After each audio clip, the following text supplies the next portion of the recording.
When did faking it actually work out for you? For me, it was pretending to be fluent in Spanish at my first corporate job. I had taken 4 years of it in high school and 2 semesters in college, but I was far from fluent. However, on my resume, I confidently marked bilingual English/Spanish. It was a tech support role at a software company, and during the interview, they never tested my Spanish skills. Figured the language requirement was just a nice to have that would rarely come up. My first week went smoothly, then Friday afternoon happened. "Hey Rachel," my manager Dave poked his head over my cubicle. "We've got an escalated case with a client in Mexico City. Their entire system is down and they only speak Spanish. Can you jump on a call with them?" My stomach dropped right now. Yeah, they've been waiting for someone who speaks Spanish. It's pretty urgent. I felt like I was going to throw up. I had two choices: confess my exaggeration or fake my way through it. Sure, I heard myself say, "Send me the details."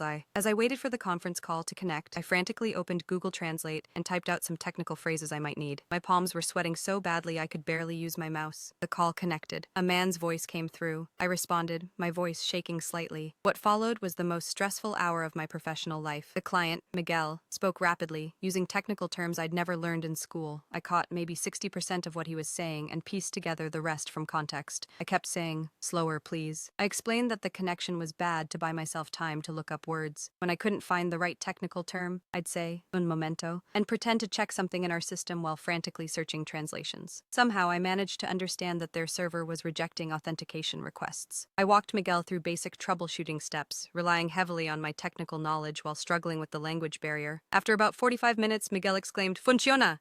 It worked." I had somehow fixed their problem. "Muchas gracias, Rachel," Miguel said, relief evident in his voice. I froze. He had just said my Spanish wasn't perfect, but I solved their problem. "Gracias," I replied, mortified, but relieved. Estoy still learning technical terms. After hanging up, I expected to feel ashamed, but instead I felt oddly accomplished. I had managed to help someone despite my limitation. Dave stopped by my desk later. "Great job with that call. The client emailed saying you were extremely helpful. They've been with us for years but complained about language barriers before." I nodded, unsure what to say. "They mentioned your Spanish needs some technical vocabulary work, but they appreciated your effort. Not many people would push through a language barrier like that." I smiled weakly. I should probably brush up on my technical Spanish. Definitely. In fact, the company will pay for classes if you're interested. That Monday, I signed up for specialized Spanish courses. 6 months later, I was handling all our Latin American support calls with genuine confidence. I still work with Miguel's company. They're now our biggest client in Mexico, and he still teases me about that first call.